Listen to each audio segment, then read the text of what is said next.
dan mereka-mereka yang tidak bergejala juga tapi patut diwaspadai untuk dites. Salah satunya adalah klaster para perawat tenaga medik yang merawat pasien yang positif, itu juga akan didahulukan. Sehingga kita lakukan itu. Kemudian juga tenaga kerja asing yang kita curigai itu mungkin ada di Karawang, akan kita tes juga. Dan keluarga-keluarga dari yang pasien itu juga akan kita tes juga. Sehingga kita akan melihat, mohon doanya mudah-mudahan tidak ada yang positif. Tapi kalau positif berarti terjadi peredaran bukan hanya di orang-orang yang bergejala, kira-kira begitu ya. Nah, itu yang pertama, kita tes proaktif itu hasilnya akan keluar kurang lebih 5 jam ya, 4 sampai 5 jam dari hasil tes. Satu orang ditesnya 2 tahap ya, teknisnya ada di kedokteran, jadi hasilnya bisa diketahui dengan cepat untuk kami jadikan panduan bagaimana merespon selanjutnya. Saya kira itu ya, jadi Jawa Barat sudah mendahului untuk melakukan tes proaktif tanpa menunggu semua harus dari Litbangkes Pusat. Yang berikutnya nanti siang kita akan rilis sebaran di mana saja mereka-mereka yang dipantau itu ya. Memang saya laporkan melihat data terakhir mayoritas di Bodebek kalau di Jawa Barat.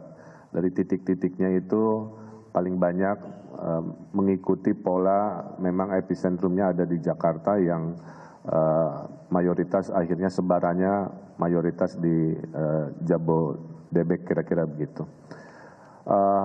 Di sebaran itu juga masih terlihat ada yang kosong, alhamdulillah di beberapa, tapi ini tidak menandakan bahwa belum tentu tidak ada, kira-kira begitu ya. Nah itu siang akan dirilis sebagai jawaban kami pemerintah daerah Jawa Barat mencoba untuk transparan kepada masyarakat ya. Nanti titik-titik itu basisnya kelurahan ya. Jadi tidak ada data yang sifatnya pribadi yang disampaikan karena itu sesuai dengan kode etiknya, basisnya sampai kelurahan sehingga nanti para lurah, kepala desa yang datanya ada di sebaran itu untuk melakukan tindakan-tindakan edukasi dan preventif dan lain-lain. Yang ketiga adalah kami kemarin seharian berkoordinasi dengan para sekda, para kepala daerah terkait sekolah di rumah ya. Perbedaannya dengan yang lain kami tidak mengumumkan kemarin, diumumkannya sekarang. Kenapa? Karena kami konsepnya adalah bukan libur. Jadi mohon media jangan menggunakan kata libur ya, yaitu bersekolah di rumah. Jadi pemerintah Jawa Barat akan selama 2 minggu dari besok sampai 2 minggu berikutnya akan menyekolahkan anak belajar di rumah dengan kurikulum yang kemarin seharian kami persiapkan. Apa itu kurikulumnya? Kurikulumnya setengahnya dalam 2 minggu itu adalah kurikulum pendidikan tentang virus COVID-19 dengan interaktif dan teknologi. Jadi anak-anak itu belajar di rumah, mengerjakan PR, tanya jawab via HP dengan orang gurunya, sehingga akhirnya anak-anak ini menjadi agen edukasi. Ya, jadi saya ulangi lagi, belajar di rumah bukan libur, belajar di rumah selama 2 minggu untuk disiplin di jam sekolah untuk belajar dengan tugas-tugas dan panduan dari guru yang sudah diatur oleh tim kurikulum yang disediakan oleh Kepala Dinas Pendidikan. Ya.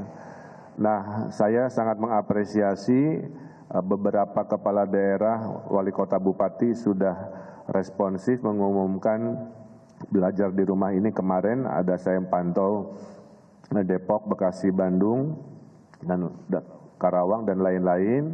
Nah hari ini dipertegas, diumumkan oleh pemerintah provinsi, sekolah dari mulai PAUD, TK, SD, SMP, SMA, SMK yang dalam kewenangan kami, dan kami himbau perguruan tinggi juga untuk melakukan hal yang sama, tapi khusus anak-anak yang level sekolah akan menjadi agen edukasi. Sehingga nanti hasil tugas-tugasnya selama belajar di rumah bisa dijadikan edukasi buat orang tuanya, juga buat tetangganya, dan tentu mungkin dengan teman-temannya dalam jaringan media sosialnya. Kira-kira begitu.